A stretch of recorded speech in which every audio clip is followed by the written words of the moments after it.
일단 말입니다. 하나씩 지표를 보면서 제가 설명을 드리겠습니다. 맨 먼저 볼 지표는 이겁니다. 2022년 9월 외환 보유액 감소액입니다. 9월 한 달 동안에요. 196억 6천만 달러가 감소했습니다. 야, 충격적이죠.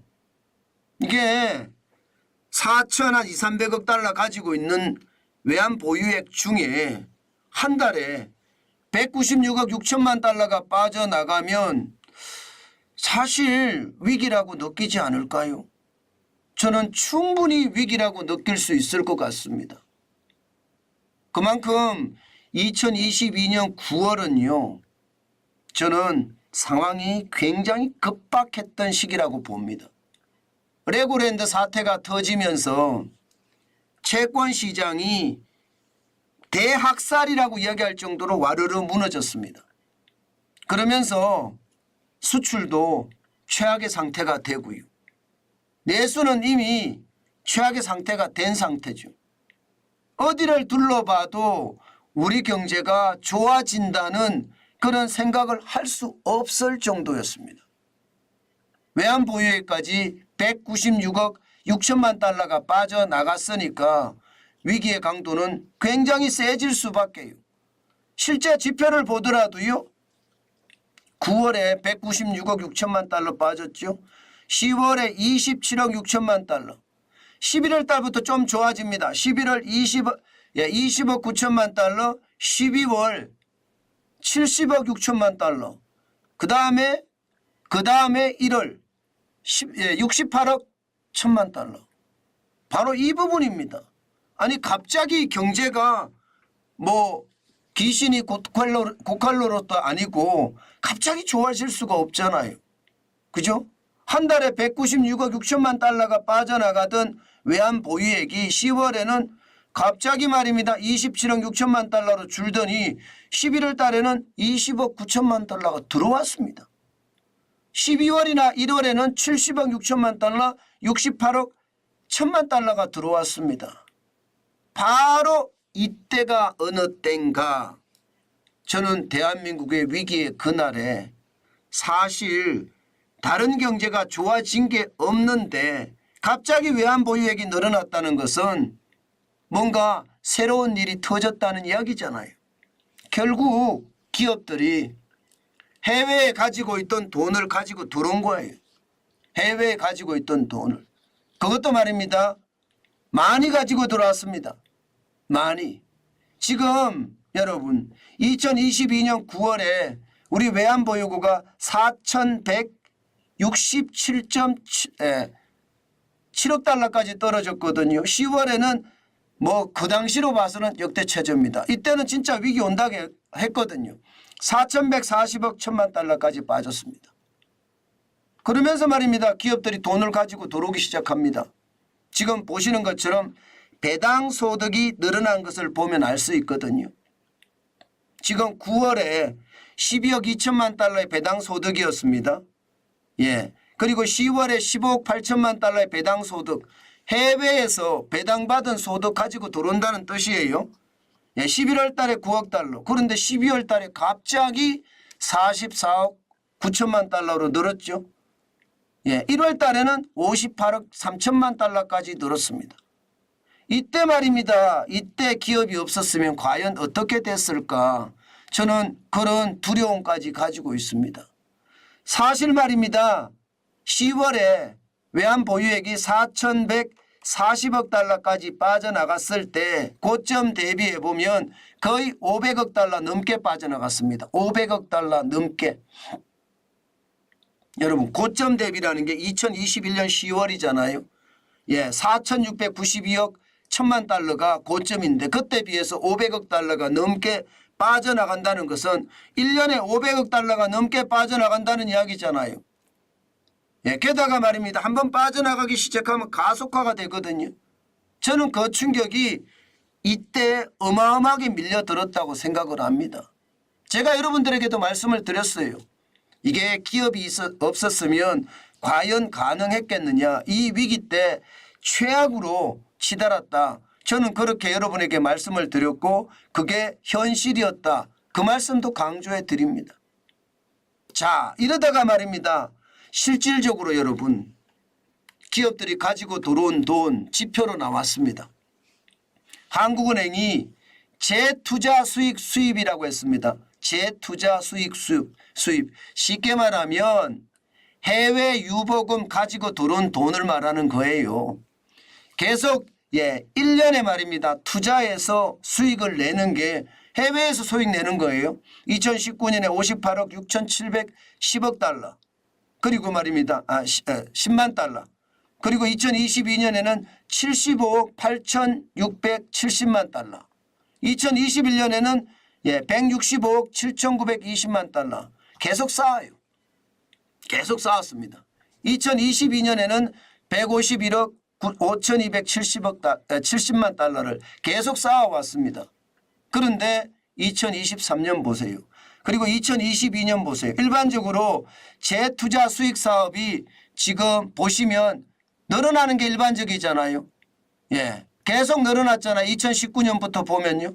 그런데 2022년에는 165억 7,920만 달러에서 151억 5,270만 달러로 줄어들었습니다. 저는 여러분 돈 가지고 들어왔다는 이야기 이때부터. 그리고 2023년에는 마이너스가 됐어요. 마이너스 88억 1,290만 달러가 됐습니다. 이것은 여러분 대한민국이 위기를 직감하고 사실상 미리 들어온 겁니다. 이거는. 지금까지 말입니다. 여러분 해외 유보금이 국내로 돈이 들어오는 거 일반적으로 자본 리쇼링이라고도 이야기하거든요. 이런 경우는 우리 역사상 딱 2번 있었습니다. 2번. 1997년에 있었고요. 1998년에 있었고요. IMF 외환위기 때 있었습니다. 그리고 세 번째가 2023년에 있었다. 2022년 말 2023년 이때 있었다는 뜻입니다. 진짜 급박한 위기라고 저는 생각을 해요. 그러니까 기업들이 너도 나도 돈을 가지고 들어온 거죠. 돈이 한 달에 195억 달러까지 빠져나가니까 겁났던 겁니다. 저는 그때가 대한민국에 어떻게 생각하면 위기를 못 넘을 수도 있었다. 자칫 잘못하면 큰 충격으로 저는 시장에 발전이 될 수도 있었다. 이렇게 생각합니다. 그만큼 대한민국은 절체절명의 위기의 순간이었다. 지금 와서 생각을 하면 충분히 그렇게 생각할 수 있습니다. 그러면서 말입니다. 실제 가지고 들어온 돈을 보면요. 현대차는요. 2023년에만 59억 달러를 가지고 들어왔습니다. 그리고 삼성은요. 2023년 3분기까지 누적이 219억 2천만 달러를 가지고 들어왔습니다.